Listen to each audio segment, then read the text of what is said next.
नमस्कार, मैं हूं रंजीत छाबड़ा।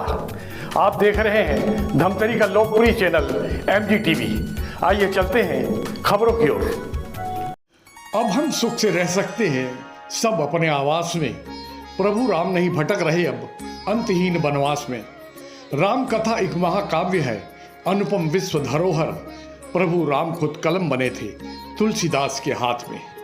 हर हिंदू की आत्मा में विराजमान रहने वाले मर्यादा पुरुषोत्तम श्री राम का जन्मस्थली अयोध्या धाम में 500 वर्षों के संघर्ष के बाद बने मंदिर की प्रथम वर्षगांठ को ऐतिहासिक रूप से यादगार बनाने मां अंगार मोती गोधाम तुमा बुजुर्ग और राम भक्तों द्वारा 3 जनवरी से 11 जनवरी तक पुरानी कृषि उपज मंडी में आयोजित 9 दिवसीय श्री राम कथा आयोजन को सफल बनाने सर्व हिंदू समाज और राम भक्तों द्वारा बैठक आहूत कर सलाह मशवरा और सुझाव आमंत्रित किए गए।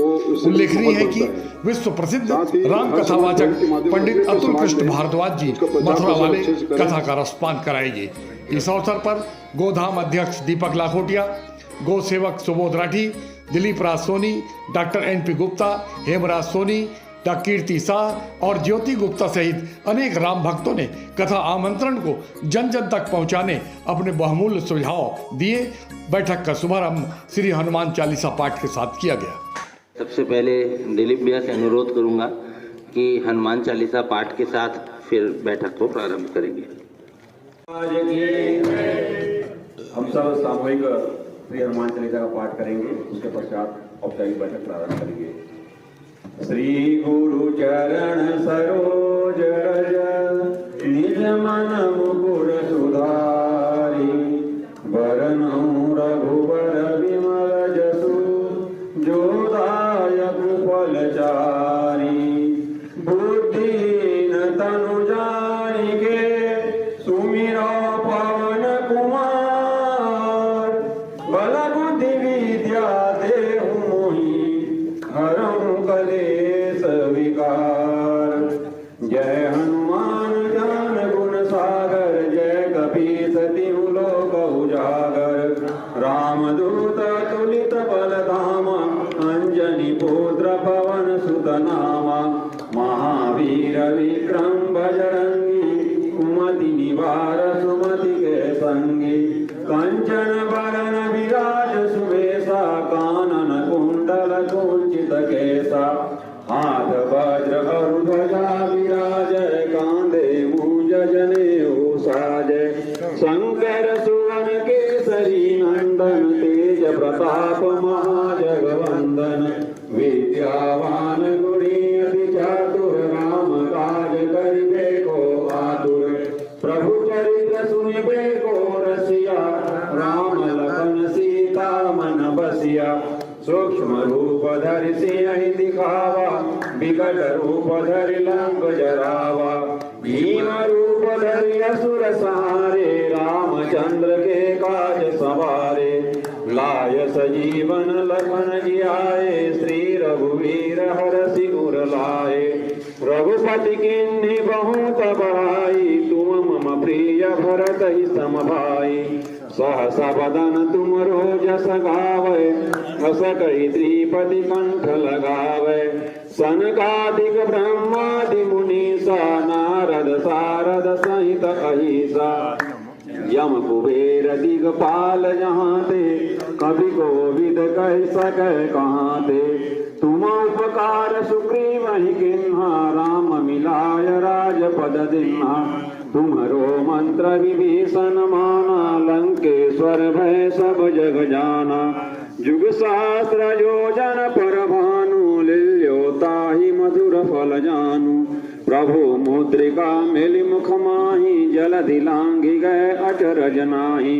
दुर्गम काज जगत के जेते, सुगम अनुग्रह तुमरे तेते। राम दुआरे तुम रखवारे, होत न आज्ञा बिनु पैसारे। सब सुख लहे तुम्हारी सरना, तुम रक्षक काहू को डरना। आपन तेज समारो आपै, तीनों लोक हांकते कांपै। भूत पिशाच निकट नहीं आवै, महावीर कबीर जब नाम सुनावे, नासै रोग हरै सब पीरा, जपत निरंतर हनुमत बीरा। संकट ते हनुमान छुड़ावे, मन क्रम बचन ध्यान जो लावे। सब पर राम तपस्वी राजा, तिनके काज सकल तुम साजा। और मनोरथ जो कोई लावे, सोई अमित जीवन फल पावे। चारों जुग परताप तुम्हारा है, प्रसिद्ध जगत उजियारा। तुम रखवारे असुर निकंदन, राम दुलारे। अष्ट सिद्धि नौ निधि के दाता, असबर दीन जानकी माता। राम रसायन तुम्हारे पासा, सदा रहो रघुपति के दासा। तुम्हारे भजन राम को पावे, जन्म जन्म के दुख बिसरावे। अंत काल रघुवर पुर जाई, जहाँ जन्म हरि भक्त कहाई। और देवता चित्तन धरई, हनुमत से सर्व सुख करई। संकट कटै मिटै सब पीरा, जो सुमिरै हनुमत बलबीरा। जय जय जय हनुमान गोसाई, कृपा करम गुरुदेव की नाई। जो सत बार पाठ कर कोई, छूटई बंदी महासुख होई। जो यह पढ़े हनुमान चालीसा, होय सिद्धि साकी गौरी सा। तुलसीदास सदा हरि चेरा, की जय नाथ हृदय माडेरा। पवन तनय संकट हरन, मंगल मूर्ति रूप। राम लखन सीता सहित, हृदय बसहु सुर भूप। सियावर रामचंद्र की जय, पवन सुत हनुमान की जय। बोले गौ मात की जय। धर्म की अधर्म का प्राणियों में गौ माता की, गौवन सत्य। भारत अखंड हो, भारत विश्व का। हम भारत भव्य बनाएंगे, हम हिंदू राष्ट्र बनाएंगे। हर हिंदू सेना हो, हर हिंदू सनातनी हो। हम भारत भव्य बनाएंगे, हम हिंदू राष्ट्र बनाएंगे। हर हिंदू सेना हो, हर हिंदू सनातनी हो। हर हिंदू सेना हो, हर हिंदू सनातनी हो। विश्व का। नमः पार्वती पतये, हर हर महादेव शंभो हर। में आप सभी का हार्दिक अभिनंदन है। हर्ष का विषय है कि हमारी धर्म की नगरी धमतरी में आने वाली 3 जनवरी से श्री राम रस की धारा बहने जा रही है।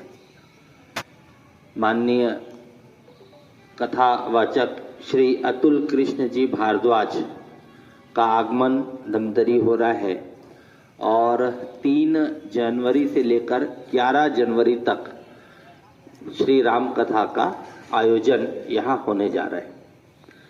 हम सबके लिए सौभाग्य का विषय है कि अयोध्या में भगवान श्री रामचंद्र की जन्मभूमि में जो रामलला जी की जो प्राण प्रतिष्ठा हुई उसको भी 1 वर्ष पूर्ण होने जा रहा है। तारीख के हिसाब से तो 22 जनवरी को हुआ था, मगर तय हुआ है, देश भर में तय हुआ कि तिथि के अनुसार ही हमको उसकी वर्षगांठ मनानी है।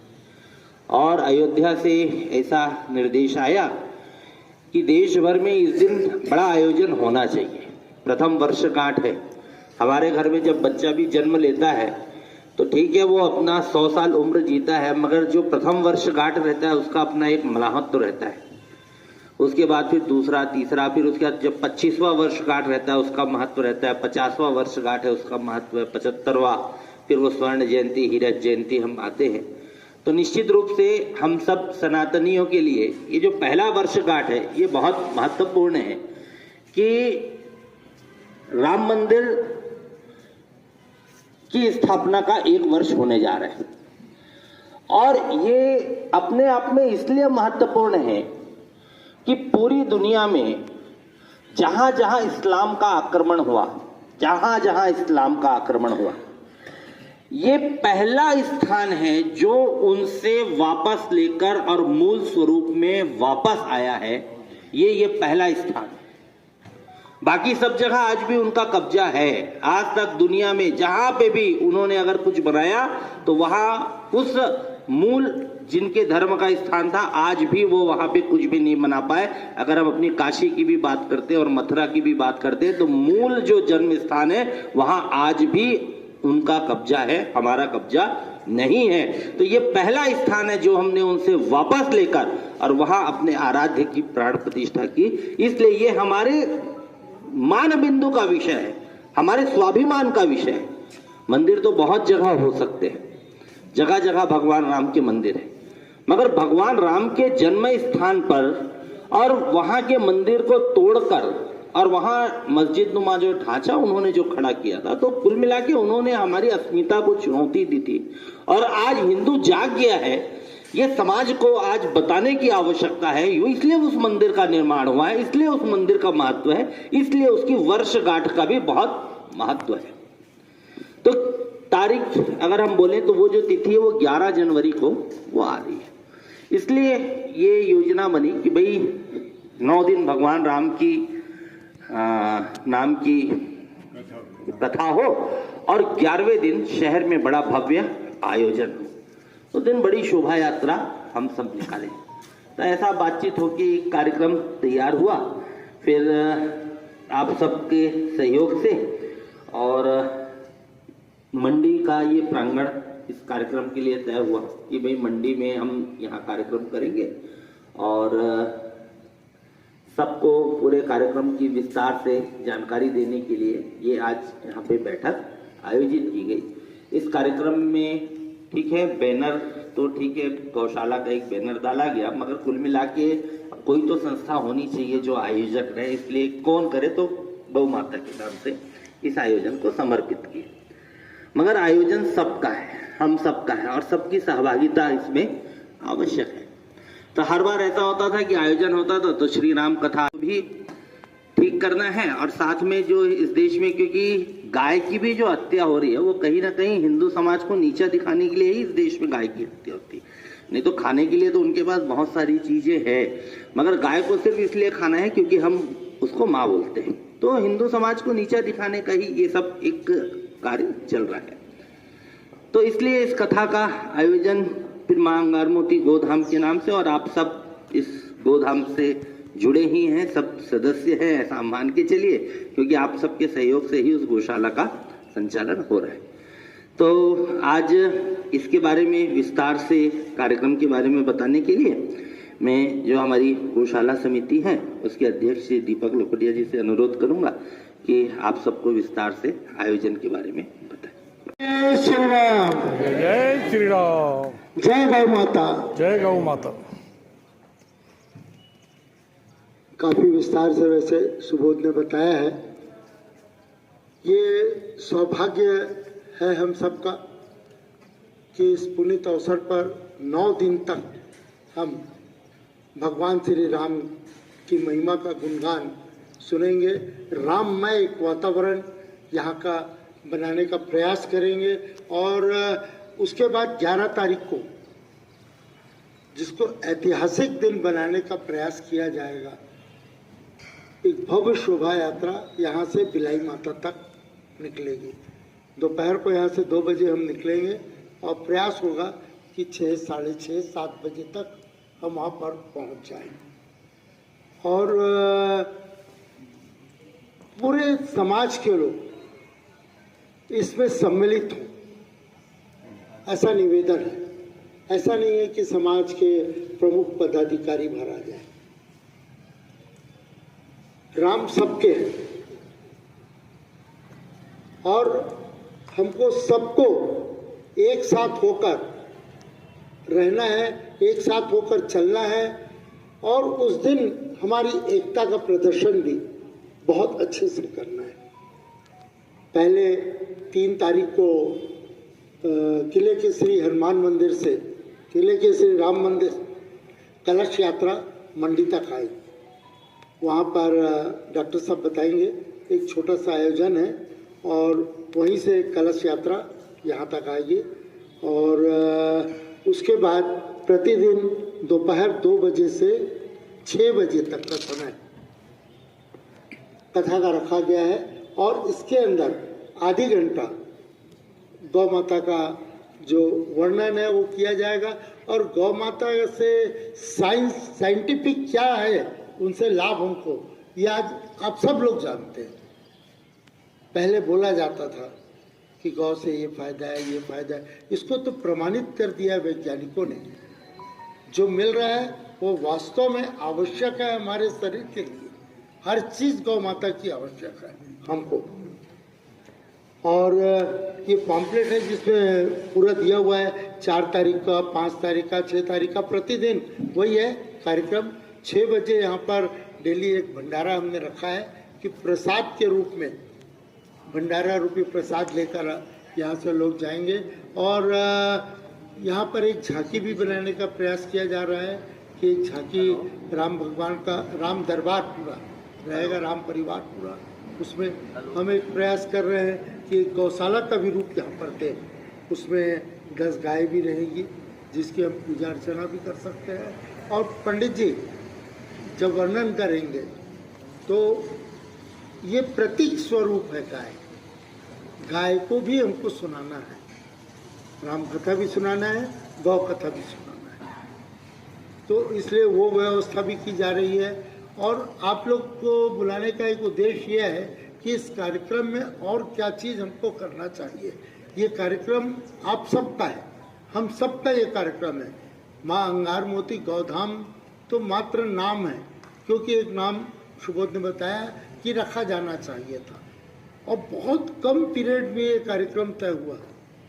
इसके लिए ऐसा नहीं कि महीना 2 महीने का हमको समय मिला, बहुत कम समय में ये कार्यक्रम तय हुआ। और ये हुआ कि इसको पूरा 9 दिन चलाकर 11 तारीख के आयोजन को भव्य करना है। और इसमें आप सभी की सहभागिता बहुत आवश्यक है। और आप लोग अभी इसको सबको भी पॉम्पलेट देंगे, देखने के बाद क्या सुधार किया जा सकता है, सुधार तो नहीं कर सकते, क्या जोड़ा जा सकता है कि इसमें हम ये और कर सकते हैं, वो अच्छे से हो। इस कार्यक्रम को हम सबको ये मान के चलना है, हमारा कार्यक्रम है और बहुत अच्छे से इस कार्यक्रम को संपादित करना है। वैसे भी हमारी नगरी धर्म की नगरी है, यहाँ के जितने धार्मिक आयोजन हैं वो सब बहुत अच्छे हुए और उसका कारण ये है कि धमतरी वासी उसको पूरी तरह तन्मय होके जुड़ के कंप्लीट करवाते हैं, संपादित करवाते हैं, इसलिए हर आयोजन सफल रहता है। राम जी की कृपा रहेगी, ये कार्यक्रम भी सफल होगा। कि हमारे धमतरी के सबसे प्राचीन श्री राम मंदिर, जिसे हम किले का श्री राम मंदिर कहते हैं, वहाँ पर भी एक आयोजन तय हुआ है और जिसके बारे में माननीय डॉक्टर एन.पी. गुप्ता जी हम सबको जानकारी प्रदान करेंगे। जय। गोसाई जी ने कहा है, होई है वही जो राम रची राम। भगवान ने 500 साल बाद अयोध्या धाम में पुनः वो सिंहासनारूढ़ हुए और ये बहुत सुंदर संयोग है, सब भगवान के पूर्व नियोजित है कि लगभग 2000 वर्ष पुराना है किले का राम मंदिर, एक आलेख भी है वहाँ पे, और उसको अपने ढंग से जितना है वो तो रिपेयर किया गया है। उसमें ये भावना हुई कि वहाँ एक क्योंकि मंदिर बहुत छोटा दबा हुआ है, एक सुंदर 6 फीट की संगमरमर की भगवान राम की भव्य प्रतिमा वहाँ हमने लगाया है। उनके मंदिर के ठीक सामने दरवाजे के ऊपर, और वहाँ भी एक छोटा सा टेम्पल को रूप देकर उसको, और ये उसका उद्घाटन भी भगवान का देखिए संयोग ऐसा था कि 3 तारीख हम लोग तय किया था और 3 तारीख को इतना सुंदर कार्यक्रम है, पहले से वहाँ से कलश यात्रा तय। तो पता लगा, फिर मैंने भाई सुबोध से दीपक से बात किया, तो वहाँ पे 12 बजे से एक पूजन रहेगा, सामान्य पूजन, क्योंकि वो दर्शन मूर्ति है, नीचे तो मंदिर है ही। और जैसे पंडित लोग वहाँ पे रहेंगे, 4 विद्वान लोग, वो अपने हिसाब से पूजन करेंगे। और महाराज जी जैसे आते हैं तो अनावृत होगा उनके द्वारा, अनावृत होगा, एक हल्का सा पूजन होगा कुछ मिनटों का, और उसके बाद कलश यात्रा वहाँ चालू होगी। हम अपने प्रयत्न से वहाँ के भी सब लोगों को एकत्रित कर रहे हैं। तो वो जैसे कार्यक्रम का समापन भव्य है, तो वो जो उसका उद्घाटन शुभारंभ में भी भव्य हो, इसके लिए हम भी पूरा प्रयत्न कर रहे हैं। और आप लोग से भी विशेष आग्रह है कि इसको भी आप लोग अपना प्रोग्राम समझ के रखें, तो शुभारंभ और समापन दोनों ही बहुत भव्य हो जाएगा। और जो प्रतिमा बड़ी आकर्षक है, और एक धमतरी के एक पहचान हो जाएगा, और वो उसका याद भी दिलाएगा कि ये 2000 पुराना मंदिर, जैसे हमारे अयोध्या का मंदिर हजारों भगवान के समय का है और अभी फिर से हुआ है पुनर्स्थापना, तो राम जी की भव्य मूर्ति वहाँ पे रहेगी, और वो एक याद दिलाएगी कि हजारों साल पुराना ये भी मंदिर है। तो अभी जैसे सारे कार्यक्रम सेट हो रहे हैं, तो उसका मैंने कहा कि ये भी एक भाग के रूप में हम ले लेते हैं इसको, कि 1 साल पूरे होते हैं तो उसके राम कथा होगा, शुभारंभ वहाँ से होगा, राम मंदिर से, किले के प्राचीनतम राम मंदिर से होगा, उनकी भव्य प्रतिमा का अनावरण के साथ होगा, कलश यात्रा के साथ हम सब लोग यहाँ पे आकर के प्रारंभ करेंगे। तो ये हमारा है कार्यक्रम। आप लोगों का भी जो जो सुझाव होगा वो आमंत्रित है। वहाँ का कार्यक्रम छोटा लघु रूप में है, पर यात्रा का हम चाहते हैं कि वहाँ वो यात्रा वहाँ से भव्य रूप में चालू हो। इस साल भी मठ मंदिर चौक श्री राम जानकारी मठ मंदिर में दोपहर को पहले आरती पूजन है, उसके बाद मठ मंदिर चौक में 5000 लोगों के भोजन की व्यवस्था है। 5000 लोग की भोजन की व्यवस्था टेबल कुर्सी लगा के करेंगे, जिसने पिछले साल जिसने कि हम लोगों ने किया था, इस साल भी वैसे ही। और शाम को 7 बजे बालोद की टीम आएगी जो सुंदरकांड का पाठ करेगी। 7 बजे वहाँ पे शाम को सुंदरकांड का कार्यक्रम। तारीख आपको 11 तारीख को। तो वो एक बार यहाँ पे आकर जानकारी दे सकते हैं। अगर किन्हीं का तय हो चुका है, वो जानकारी देना चाहे तो एक बार दे सकते हैं। आदरणीय मंच, सम्मानीय सदन, आने वाला साल हम सब के लिए बहुत हर्षपूर्ण होने वाला है, क्योंकि हम राम कथा सुन करके अपना साल का पदार्पण करने वाले हैं। और बहुत खुशी की बात है कि बहुत जाने माने विद्वान कथाकार हमारे बीच उपस्थित हो रहे हैं। बीच में और कार्यक्रम कराने की चर्चा सुबोध जी से हुई थी मेरी, करीब साल भर पहले इन्हीं के नाम से, तो कुछ कारणों से नहीं हो पाया था। कार्यक्रम पूरे सर्व हिंदू समाज के द्वारा है, और कैसे हम समाज को जोड़ें इस कार्यक्रम के साथ में, इसकी चिंता हम सबको करनी है। एक तो नगर सजावट होनी चाहिए, रास्ते भर में तोरण और झंडे के माध्यम से, प्लस एक मॉडल जो श्री राम मंदिर का बना है अयोध्या में, वो मॉडल भव्य रूप से यहाँ बने या जहाँ भी बनाना हो, उसका एक स्थान तय करके वो मॉडल स्वरूप एक बहुत लाइटिंग के साथ बनाना चाहिए, ताकि उस मॉडल को देख के ही लोग आने के प्रेरित हो कि हम चलो अयोध्या तो नहीं जा पा रहे, लेकिन अभी फिलहाल उस मॉडल के माध्यम से हम भगवान श्री राम का मंदिर का दर्शन करें। जिस तरीके से आप देखे होंगे नवरात्र के टाइम में दंतेवाड़ा मंदिर का एक मॉडल पूरा झांकी ग्रुप में बनाया गया था टिकरापाड़ा के पास में नवरात्र में। तो वो उस तरीके से कुछ मॉडल अगर बना सकते हैं यहाँ पर उस ढंग से, तो लोग ऐसे लगेगा हम मंदिर के ही दर्शन करने आए हैं। तो मकई चौक में जगह नहीं हो पाएगी उतना, वो जगह छोटा चाहिए, जगह नहीं मकई चौक में नहीं हो पाएगा। क्या ट्रैफिक सब चीज़ अपने लोगों को तकलीफ भी नहीं होना चाहिए, मंदिर का स्वरूप मंदिर जैसा लगना चाहिए। इसी स्थल में रहे तो और ज़्यादा अच्छा रहेगा, क्योंकि यहाँ कथा भी हो रही है, मतलब बिल्कुल घंटी बजे उसमें मंदिर दर्शन कर रहे हैं, इस टाइप का कुछ वातावरण बने तो उसका एक अलग महत्व होगा। हाँ, क्योंकि मैं इस बात को इसलिए करके दंतेवाड़ा मंदिर का सेम मॉडल उन्होंने बनाया था वहाँ पर झांकी में नवरात्र के टाइम में, तो यहाँ भी बन सकता है। तो ऐसा एक सुझाव है मेरा, आप लोग और विचार कर लेंगे। और दूसरी चीज़ है कि नगर सजावट, जैसे हर खंभे में तोरण लगे, झंडे लगे, तो उससे भी एक माहौल बनता है। साथ ही हर समाज फोरम के माध्यम से अपने अपने समाज में उसका प्रचार प्रसार अच्छे से करे तो मैं समझता हूँ कि उपस्थिति बहुत अच्छी होगी, क्योंकि समाज के सभी वर्ग के लोग अगर आएंगे इस कार्यक्रम में तो उसका महत्व अलग रहेगा, तो एक अच्छा मैसेज जाएगा पूरे समाज में। इस चीज़ का प्रयास हम सबको करना चाहिए, क्योंकि जैसा कि दीपक भाई ने बताया कि एक बैनर होना चाहिए, तो बैनर होना चाहिए, एक संस्था होना चाहिए, वो सब ठीक है, लेकिन ये सब काम का कार्यक्रम सब हम सब का है, इसलिए इसमें किसी किस्म का किंतु परंतु न करते हुए अधिक से अधिक संख्या में लोग माउथ कैंपेनिंग भी करें तो काफ़ी लोगों को जानकारी होती जाएगी। ऐसे तो प्रखर समाचार के माध्यम से डेली कथा का विवरण भी आते रहेगा, प्लस लाइव टेलीकास्ट भी होते रहेगा, शायद टीवी में देखते रहेंगे, तो जो नहीं आ पाएंगे तो टीवी में देख सकते हैं, तो इसका भी प्रचार प्रसार अच्छे से हो और समय पे और कुछ ध्यान आएगा तो मैं आपके सामने और जो मंदिर का है उसके लिए मैं भी जरूर उसका सराहना करूंगा कि मंदिर यहीं बनता है तो उसका दर्शन करके लोग कथा सुनने के लिए बैठेंगे, बहुत अच्छा लगेगा कि अयोध्या में ही है लगेगा सबको। और नगर तो पूरा वैसे सजना है, पिछले बार तो भगवा रंग का जो लाइट था अभी भी लोगों के पास है, उसको फिर से लगवा दिया जाए, बढ़िया। और वातावरण हम ऐसा बनाए सवेरे से 1-2 दिन पहले से भजन और इस किस्म के लोग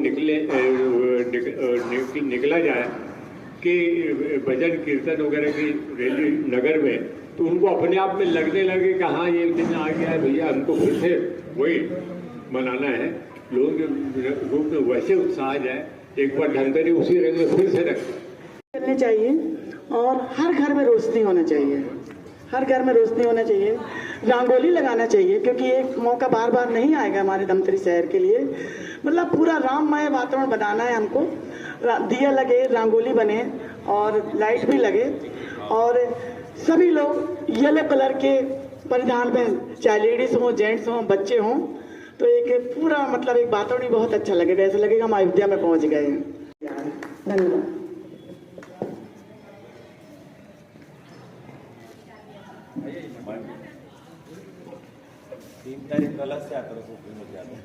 नमस्कार, मैं लेडीज क्लब की तरफ से एक प्रस्ताव और रखना चाहती हूँ, क्योंकि जैसा हम जानते हैं कि सनातन के लहू में उबाल लाने के लिए हमारे भैया जी लोगों का जो प्रयास है, इसमें बच्चों को भी शामिल करना मैं समझती हूँ कि बहुत ज़रूरी है, क्योंकि भविष्य उनसे ही है।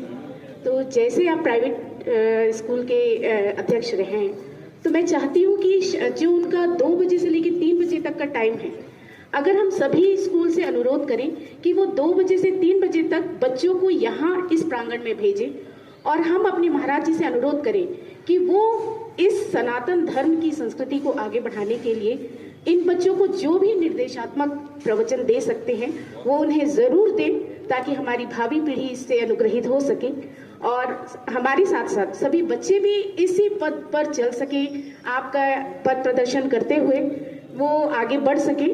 मैं ज़रूर चाहूँगी कि इसलिए भी प्रयास हो। और इसके साथ ही मैं ये भी कहना चाहती हूँ कि जैसे हमारे प्रधानमंत्री जी द्वारा जो एक आह्वान किया गया था कोरोना काल में, जिसने सनातन हिंदुत्व को एक ऐसी दिशा दी थी कि उन्होंने सिर्फ एक आह्वान किया कि इस टाइम में इतने बजे यहाँ पर घंटी या थालियों का नाद हो। तो मैं चाहती हूँ कि ऐसा आप एक दिन ज़रूर रखें कि जिस दिन हमारे यहाँ 11 तारीख को जब वो प्रमुख दिन आए, तो उस दिन हम सभी घर से फिर से वो अनुरोध करें कि एक साथ अपनी घंटी ध्वनि या किसी भी प्रकार की थाली बजाने, ताली बजाने, घर से बाहर निकलकर दिया लगाकर ये ध्वनि पूरे धमतरी में एक साथ नाद हो, तो हमारे हिंदुत्व का वर्चस्व एक बार फिर कायम हो, ऐसा हमें दिखाई पड़ जाए। मैं अपने विचारों के साथ अपनी वाणी को यही विराम देती हूँ। धन्यवाद।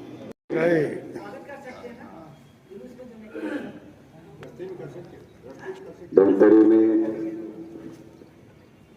अयोध्या में प्रभु श्री राम जी के भव्य मंदिर निर्माण के बाद जिस प्रकार से पूरे भारत देश में रामलला, राममयी जो वातावरण बना हुआ है, उस राममयी वातावरण को जागरण के रूप में समाज के बीच राममयी बनाने के लिए धमतरी शहर में अतुल कृष्ण महाराज जी का 9 दिवसीय राम कथा कार्यक्रम रखा गया है। उसके कार्यक्रम की रूपरेखा में प्रथम दिन कलश यात्रा का कार्यक्रम समिति द्वारा तय किया गया है। उस हमारा यह जो लक्ष्य है, लगभग 2000 हमारी मातृशक्ति जो है कलश लेके अगर शहर में हम लेके चलते हैं तो एक संदेश घर घर तक जाता है कि प्रभु श्री राम जो है अयोध्या में नहीं, धर्म की नगरी धमतरी में भी उनका आगमन हो चुका है, एक संदेश जाएगा। तो एक योजना बनी हुई है जिसमें हमारी मातृशक्ति जो किले के श्री राम मंदिर है इटारी बाजार के पास, वहां से हमारी यात्रा जो है 1 बजे के आसपास निकालने निर्णय किया है। तो आप सभी का उसमें मार्गदर्शन सहयोग चाहिए। मेरी अभी बात हुई जगदलपुर पिछले 22 तारीख को, पिछले वर्ष के 22 तारीख को बहुत अच्छा राम मंदिर वहाँ पे उन लोगों ने बनाया था, माहेश्वरी समाज ने। मेरी अभी बात हुई है, अगर वो सुरक्षित होगा तो ठीक है, नहीं तो अगर वहाँ वैसा ही वो बना के दे सकते हैं या वही कारीगर को बुला के, तो हम प्रयास करेंगे कि यहाँ बनवा दें। और जैसे कि यहाँ पे समाज के सभी वरिष्ठ जन उपस्थित हैं, तो प्रत्येक समाज में हर एक मोहल्ले से महिलाओं की एक टोलियाँ होती है, भजन मंडली होती है ना, रामायण मंडलियाँ होती है। तो उन तक संदेश पहुँचाने का जो काम है हमारे यहाँ पे सदस्यगण है वो करें, ताकि उनको ज़्यादा से ज़्यादा संख्या में यहाँ पे सम्मिलित होने का मौका मिले। उनको ज्ञात होगा, अधिकतर महिलाओं के पास पीली साड़ी, ये लाल साड़ियाँ होती हैं जो उस दिन हमको शोभा यात्रा में काम आएंगी। वही हम रखेंगे ड्रेस कोड, जैसे पे अधिकतर होता है पीली साड़ी या लाल साड़ी। तो भजन मंडली वाली माताओं के पास अधिक संख्या में ये साड़ियाँ होती है, तो उन तक अगर मैसेज पहुँचेगा, ये बात पहुँचेगी, तो सब यहाँ पे आएंगी तो एक भव्यता प्रदान होगी शोभा यात्रा को। ये क्या माता रामो मत पिता रामचंद्र, स्वामी रामो मत सखा रामचंद्र, सर्वस्वं मे रामचंद्रो दयालु, नान्यम जाने नेव जाने न जाने। अपन सब अतुल कृष्ण जी महाराज की राम कथा के भव्य और सुंदर आयोजन हेतु सर्व समाज के सारे पदाधिकारी और आयोजनकर्ता सर्व समाज के प्रमुख दीपक भाई लाखोटिया के नेतृत्व में उपस्थित हुए हैं। तो मेरा ये मानना है, अपन जब राम का नाम लेते हैं तो हनुमान अछूते नहीं होते। सुंदरकांड में बहुत सुंदर पंक्ति है, हनुमान ते ही परसा कर मोहे कीनी प्रणाम, राम काज कीने बिना मोहे कहाँ विश्राम। आप और हम सब हनुमान जी बन जाए तो हमारे राम हमारे बीच आ जाएंगे। जय जय श्री राम। सारे समाज का एक एक सदस्य, पदाधिकारी नहीं बोलूंगा यहाँ में, सारे सदस्य ये तय कर ले कि हम पवन पुत्र हनुमान हैं, तो अतुलित तो बलधामा है तो राम जी आए बिना नहीं रह सकते, मेरा ये मानना है। और जैसा आयोजन कमेटी ने तय किया है उसमें मैं गुजराती समाज की ओर से आश्वस्त करता हूँ कि हम तन मन यथोचित धन से सहयोग करेंगे। धन्यवाद। एक साथ में एक अच्छा सुझाव आया कि पिछले बार भगवा लाइट सब लोगों ने लगाया था, तो हम सबसे अनुरोध करें कि भैया कल से ही जिनके जिनके पास है वो अपना निकालें और फिर से भगवा लाइट घर में लगाना प्रारंभ करें, ताकि पूरा शहर फिर से भगवा में हो जाए। अलग से खरीदने की आवश्यकता नहीं, सबके पास रखा हुआ है, सिर्फ लगाने की आवश्यकता है। तो सोशल मीडिया के माध्यम से इसका हम थोड़ा सा प्रचार प्रसार करें और हम अपने अपने समाजों में इसका एक अनुरोध करें कि सब लोग लाइट लगाना चालू करें। 11 तारीख तक सभी के घरों में रोशनी पर्याप्त रहे, ताकि भगवान राम का जो 1 वर्ष हो रहा है उसका हम अच्छे से स्वागत करें। दूसरा जो आया था कि राम मंदिर का मॉडल होना चाहिए, तो बातचीत चल रही है, अगर हो गया तो बिल्कुल वो मॉडल करते हैं, बिल्कुल जी। फिर था कि आखिरी दिन जब यहाँ से आखिरी दिन जो शोभा यात्रा निकलेगी यहाँ से, उसका समय, कथा का जो आखिरी दिन का समय रहेगा वो सुबह 9 या 10 बजे रहेगा, जो भी पंडित जी तय करेंगे। 12 बजे कथा का विराम हो जाएगा और 12 से 2 प्रसादी समझिए चलेगा, और 2 बजे से यहाँ से हम शोभा यात्रा निकालेंगे, जो भव्य शोभा यात्रा रहे और हर समाज से, हर घर से लोग आए, अपना ऐसा एक प्रयास होना चाहिए। और अगर हमारे शहर में 45 समाज दिखते हैं तो पूरे 45 समाज के पूरे लोग होना तो ये चाहिए कि पूरे लोग, मगर वो संभव नहीं है, मगर कम से कम हर घर से एक व्यक्ति उस कार्यक्रम में जरूर रहे। तो ऐसी शोभा यात्रा उस दिन हमारी यहाँ से निकले और जिसका समापन अपने आराध्य बिलई माता मंदिर में हो।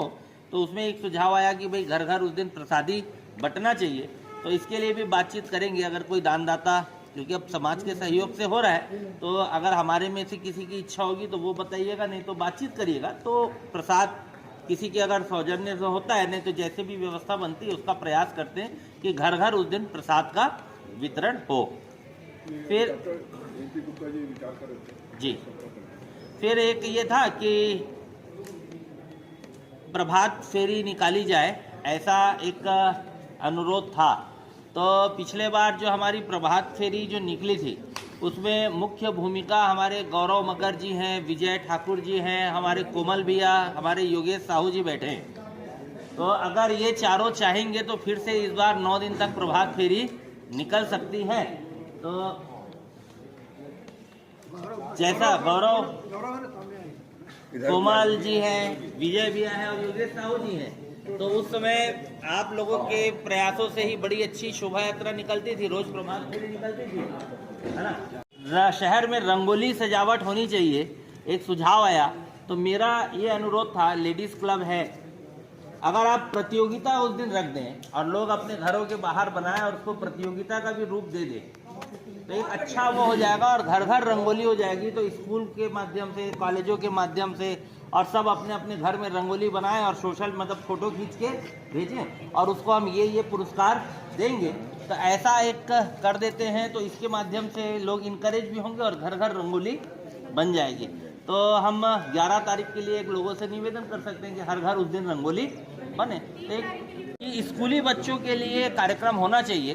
तो एक दिन महाराज जी से बात करके और सुबह 9 बजे से लेके 12 बजे तक का एक सत्र सिर्फ स्कूल के बच्चों के लिए यहाँ पे करेंगे और पूरे स्कूलों में इसके लिए सूचना करेंगे और हर स्कूल से पूरे बच्चों को, जितने उस स्कूल में पढ़ते हैं, तो ऐसे 8-10 हज़ार बच्चों को बुलाकर और एक दिन का यही कार्यक्रम बच्चों को लेकर प्रबोधन का कार्यक्रम कि शहर में एक ही समय में घंटी या शंखनाद होना चाहिए। सुझाव बहुत अच्छा, जैसे ताली और थाली उस समय हुआ था।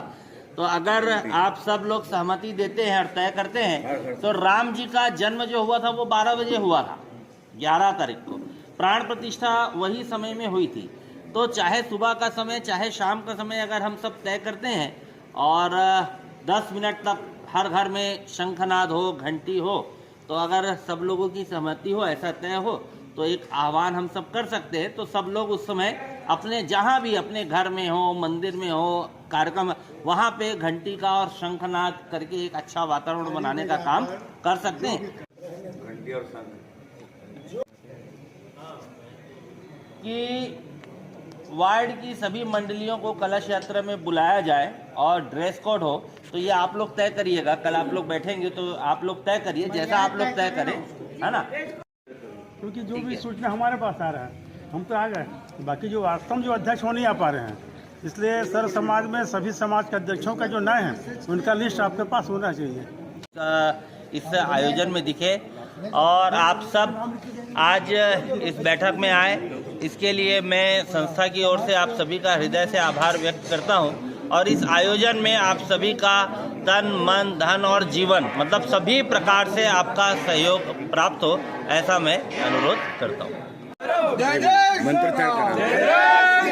श्री राम जय राम जय जय राम, श्री राम जय राम जय जय राम, श्री राम जय राम जय जय राम, श्री राम जय राम जय जय राम, श्री राम जय राम जय जय राम, श्री राम जय राम जय जय राम, श्री राम जय राम जय जय राम, श्री राम जय राम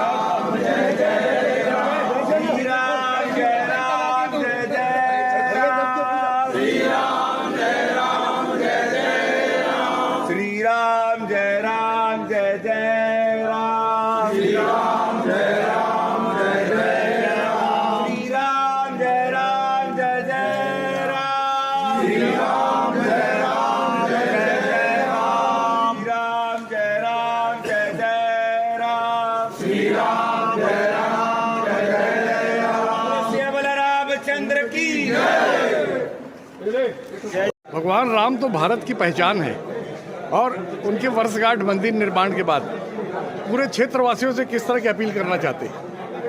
हम यह प्रयास कर रहे हैं कि भगवान राम के मंदिर निर्माण के बाद पूरे 1 वर्ष का जो उनका प्रथम वर्षगांठ है उसको बहुत भव्य रूप से धमतरी में मनाया जाए और इसके लिए 3 तारीख से 11 तारीख तक हमने यहाँ पर राम कथा का आयोजन किया है और जिसके लिए देश के विख्यात पंडित अतुल कृष्ण जी यहाँ पहुँच रहे हैं और उनके मुखारबिंद से राम कथा का वर्णन होगा।